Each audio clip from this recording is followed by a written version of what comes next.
One Mattaponi, one book.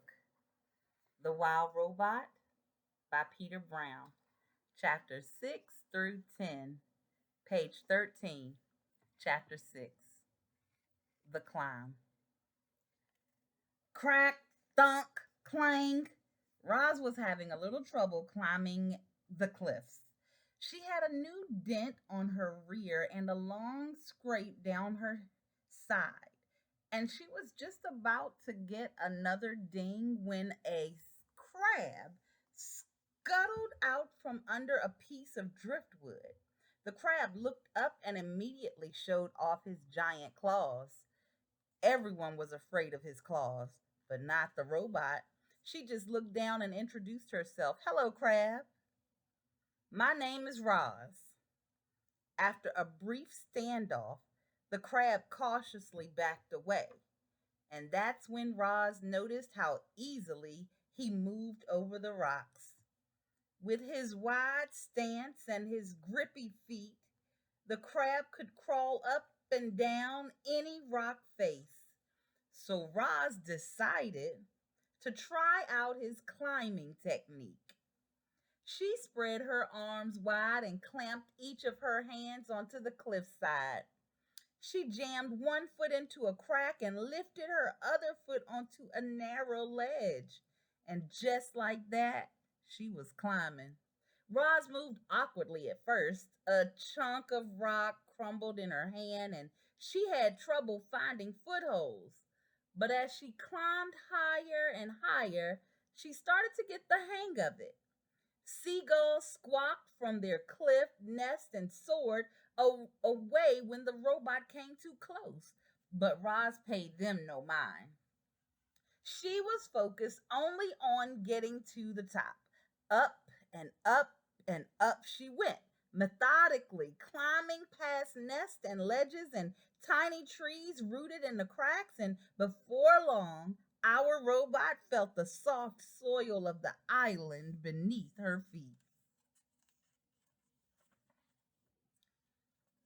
Chapter 7, page 16. The Wilderness. Animal sounds filled the forest. Chirps and wing beats and rustlings in the underbrush, and then from the sea cliffs there came new sounds, heavy crunching footsteps.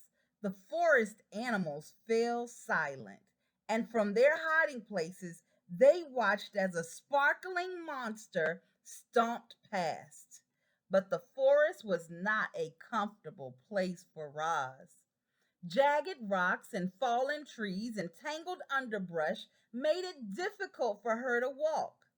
She stumbled along, struggling to keep her balance until her foot got snagged and she toppled over like a piece of timber. It wasn't a bad fall, no dings, no dents, just dirt. But Roz was programmed to keep herself in good working order. And once she was back on her feet, she immediately began cleaning herself off. Her hands darted around her body, quickly brushing and picking off every speck of dirt. Only when the robot was sparkling again did she continue through the forest. Roz stumbled on until she found a patch of ground that was flat and open and carpeted with pine needles. It seemed like a safe place, and safety was all the robot really wanted. So she stood there, motionless, all perfect lines and angles set against the irregular shapes of the wilderness. Chapter 8, page 19. The Pine Cones. If you stand in a forest long enough, eventually something will fall on you. And Roz had been standing in the forest long enough. A gentle wind whispered through the treetops, and then thunk, a pine cone bounced off her head. The robot looked down and watched the pine cone roll to a stop. It seemed harmless, so Roz went right back to doing nothing. A few hours later, a gust of wind rushed through the treetops, and then thunk, The robot looked down as another pine cone rolled away. And then a few hours later, after that, a howling wind tore through the treetops. It bent trunks and shook branches, and then thunk, thunk, thunk. Pine cones began raining down. Thunk, thunk. Roz felt something like annoyance. Thunk. She quickly scanned the area for somewhere safe from pine cones.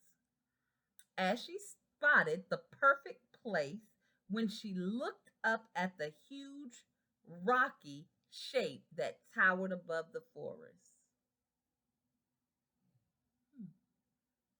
Chapter 9, page 21, The Mountain. Roz was now stomping her way up the mountain. Dense forests and rocky outcrops forced the robot to zig and zag and backtrack, but after an hour of steady hiking, she arrived at the craggy mountain peak. Grasses and flowers and shrubs sprouted from every pocket of soil, but there were no trees at the top. Roz was safe from those annoying pine cones. She dusted herself off and then carefully climbed up a leaning slab of stone to the very highest point of the entire mountain. The robot slowly turned her head completely around. She saw the ocean stretching to the horizon in every direction, and in that moment, Roz learned what you and I have known since the beginning of this story. In that moment, Roz finally realized that she was on an island. Roz looked down and surveyed the island. Starting from the sandy southern point, the island grew wider and greener and hillier until it finally jutted up into the rocky cone of the mountain. In some places, the mountain fell away, leaving sheer cliffs. A waterfall rushed off one cliff and fed a river that wound its way through a great meadow in the center of the island. The river flowed past wildflowers and ponds and boulders and then disappeared into the forest. Blurry shapes suddenly cut through the robot's vision. She refocused her eyes and saw vultures circling above the foothills. Then she noticed lizards warming themselves on a distant rock. A badger peeked out from a berry bush. A moose waded through a stream. A flock of sparrows turned in perfect unison above the trees. The island was teeming with life, and now it had a new kind of life, a strange kind of life, artificial life.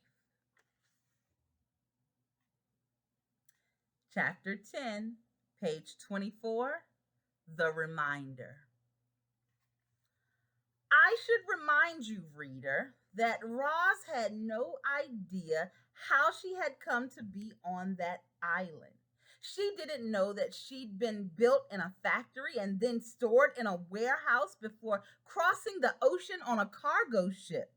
She didn't know that a hurricane had sunk the ship and left her crate floating on the waves for days until it finally washed ashore. She didn't know that she'd been accidentally activated by those curious sea otters. As the robot looked out at the island, it never even occurred to her that she might not belong there. As far as Roz knew, she was home.